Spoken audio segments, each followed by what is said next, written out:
বর্তমান সময়ের একটা সবচেয়ে বড় অভিযোগ যে ছেলে মেয়েরা খুব স্বার্থপর, ছোট থেকেই স্বার্থপর, এবং বড় হলে দেখা গেল বিয়ের পর কোনো ছেলে তার স্ত্রী সন্তান নিয়ে ব্যস্ত, তার অন্য ভাই বোন বা মা বাবাকে সেভাবে দেখছে না, বৃদ্ধাশ্রমে পাঠিয়ে দিচ্ছে, বা কোনো মেয়ে বিয়ের পরে সেভাবে করে আর তার আত্মীয় স্বজন বাবা মায়ের সাথে সেভাবে যোগাযোগ রাখছে না, যতটা ডিউটি আছে সেটা করছে না, বা বিয়ের আগেও অনেকেই খুব নিজেকে নিয়ে বেশি ব্যস্ত। অন্যের কি হলো, কি কার তাতে কি গেল আসলো তাতে কিচ্ছু যায় আসে না, এটাতে যেন গায়ে কোনো হেলদোলি নেই, এরকম একটা ব্যাপার। আচ্ছা, এটার জন্য দায়ী কে কখনো ভেবেছেন? আমি যদি বলি, এর পেছনে সবচেয়ে যদি কেউ দায়ী থাকে, এই ছেলে মেয়েদের যারা পিতা মাতা অর্থাৎ মা বাবাই ছেলে মেয়েদের এইরকম স্বার্থপর করে তুলছে, এবং যার ফলে পারিবারিক সমস্যা বেড়ে চলেছে।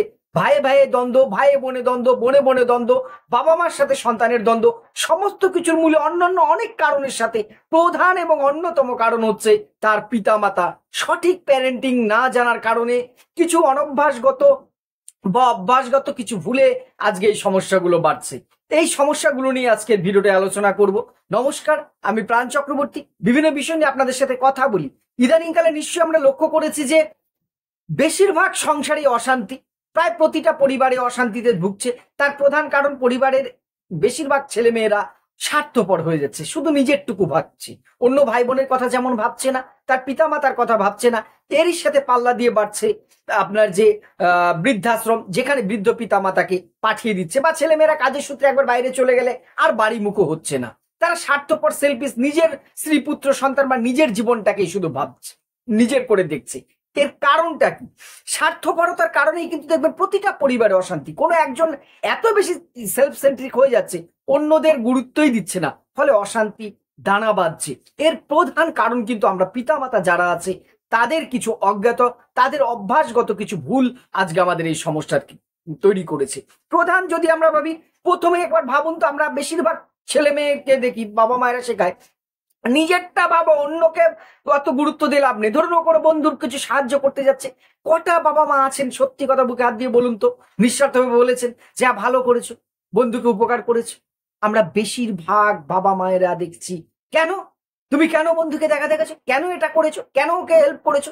অর্থাৎ ছোটবেলার থেকেই তাকে শিখিয়ে দিচ্ছি তুমি তোমারটা ভাবো, mind mind your own business যেটা আছে, তাই না? শুধু নিজের চরকায় তেল দাও, অন্য কি হলো চুলো হয়ে গেল দেখতে হবে না। এই যে তার প্রাথমিক বীজটা আপনি বুনে দিচ্ছেন তার মনের মধ্যে, যে আমাকে শুধু আমার কথা ভাবতে হবে, অন্য কারো কথা ভাবলে হবে না। শেয়ার করার অভ্যেসটাকে আপনি ছোটবেলার থেকে নষ্ট করে দিয়েছেন। আপনার হয়তো খারাপ লাগছে ভিডিওটা শুনতে যে আপনার দিকে আঙুল তুলছি, এই সমস্যা আপনার নয়, এই সমস্যা আমার, আমাদের সবার। শেয়ার করার অভ্যেস, টিফিন শেয়ার করে খাও, একটা জিনিস এনে দাও সবাই ভাগ করে খাও, বা তোমার পেন্সিলটা বন্ধুকে দিয়েছো বলে তাকে প্রশংসা না করে আমরা ভর্ৎসনা করছি, কেন বন্ধুকে দিয়েছো?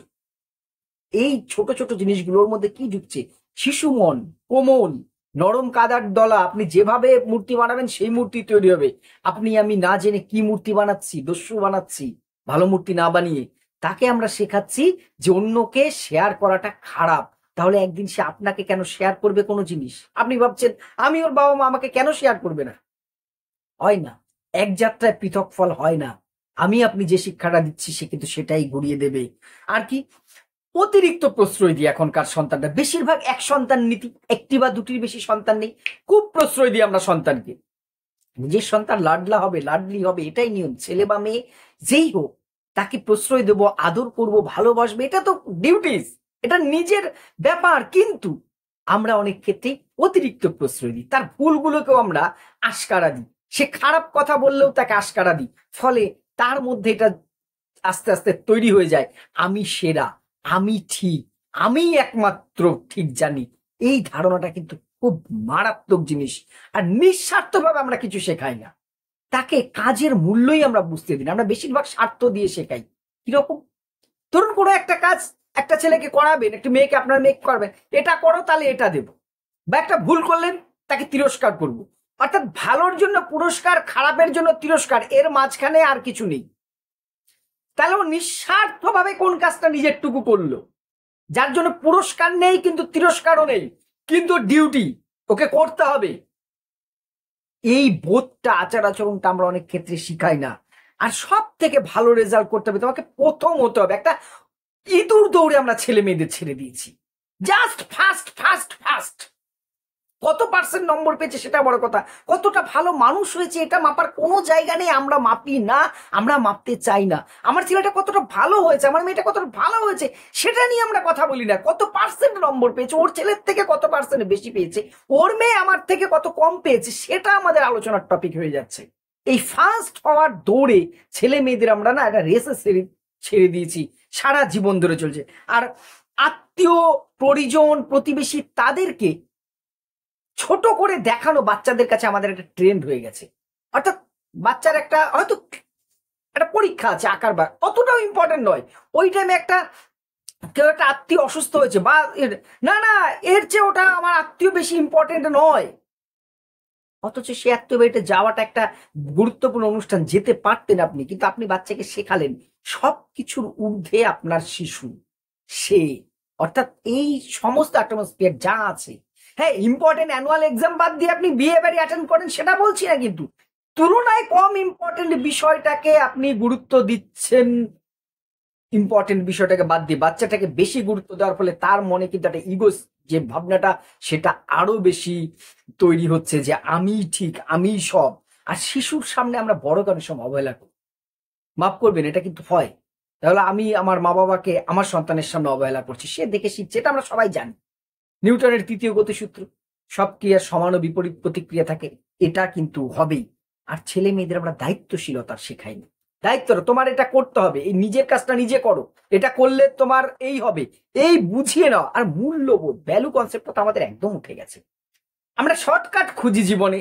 ছেলে বা মেয়ে কোনো একটা অন্যায় করে এসে বললে তাকে আমরা ততটা শাসন করছি না যতটা সে পড়া না করলে আমরা শাসন করছি। অর্থাৎ মূল্যবোধটা তার মধ্যে তৈরি হচ্ছে না, কোন কাজটা বেশি গুরুত্ব দেওয়া উচিত,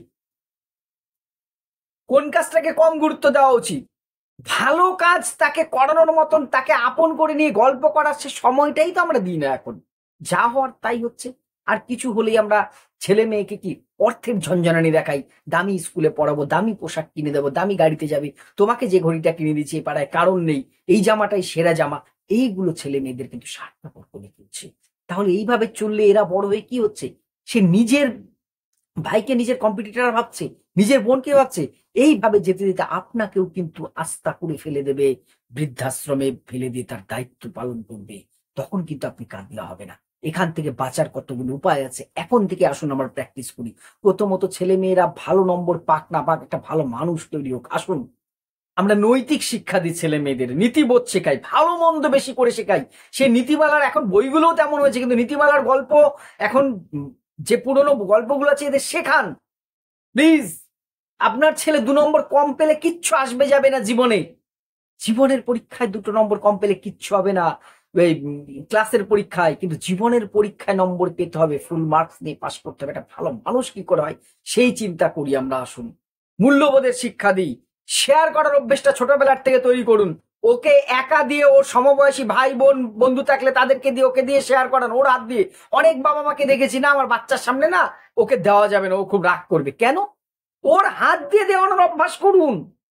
ভাগ যোগ করা, আগে এটা ছিল যৌথ ফ্যামিলি থাকার কারণে অনেকজন ভাই বোন কাকাতে জ্যাঠাতে থাকতো, ওই একটা সাবান নিয়ে সবাই গায়ে মারছে, এটা খুব প্লাস পয়েন্ট ছিল, এখন তো সেটা নেই। কিন্তু আমাদের এগুলো তৈরি করতে হবে।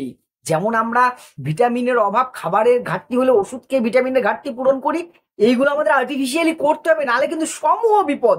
আর ওকে দায়িত্ব শেখান যে তোমার এইটা এটা দায়িত্ব, ছোটবেলার থেকেই শেখাতে হবে। বড় হলে হবে না, ছোটবেলায় যে দায়িত্ব পালন করেনি সে বড় হয়ে আপনার দায়িত্ব নেবে, এটা ভাবছেন কি করে? এটা হয় কখনো? ছোটবেলার থেকে ওকে ছোট ছোট দায়িত্ব দিন, এইটা তোমাকে করতে হবে। 1 গ্লাস জল ভরাটাও দায়িত্ব, ওকে ডেইলি সেই কাজটাই করান, অর্থাৎ ওইটাও ডিউটি বুঝুক, না হলে কিন্তু বিপদ থেকে বেরোতে পারবে না। আর সন্তানের সাথে না মানসিক বন্ধনটাও কিন্তু আমাদের আলাদা হচ্ছে, স্বীকার করেন না করুন। আমরা কোথায় যেন সন্তানকে সব বাজার থেকে কিনে এনে দিচ্ছি, বেসরকারি স্কুল থেকে শিক্ষা কিনে এনে দিচ্ছি। সন্তানের সাথে সে মায়ার বন্ধনটা, কারণ সন্তানের সামনে আমি মোবাইল নিয়ে ব্যস্ত, সন্তান কার্টুন দেখছে, ছবি আঁকছে, ম্যাডাম এসে পড়াচ্ছে, নাচের ক্লাসে নিয়ে যাচ্ছি, তার সাথে মন খুলে কথা বলছি কোথায় আমরা? তার সাথে গল্প করছি কোথায়? তাকে জড়িয়ে ধরে তার ভালো মন্দটা বিচার করছি কবে? তাহলে সেই সন্তানের সাথে আমাদের নারীর টান থাকলেও মনের টান থাকবে কবে? এই টানটাকে তৈরি করা আমাদের দায়িত্ব। কিন্তু এইভাবেই একমাত্র কিন্তু আমাদের মনে হয় স্বার্থপরতার থেকে প্রজন্মটাকে আমরা নিয়ে আসতে পারবো একটা স্বার্থহীন এবং ভালো পরিবার যেখানে এই রকম দ্বন্দ্বগুলো থাকবে না। আপনাদের কি মনে হয়? কমেন্ট করে অবশ্যই জানাবেন। ভিডিওটি ভালো লাগলে শেয়ার করে পাশে থাকবেন। ধন্যবাদ।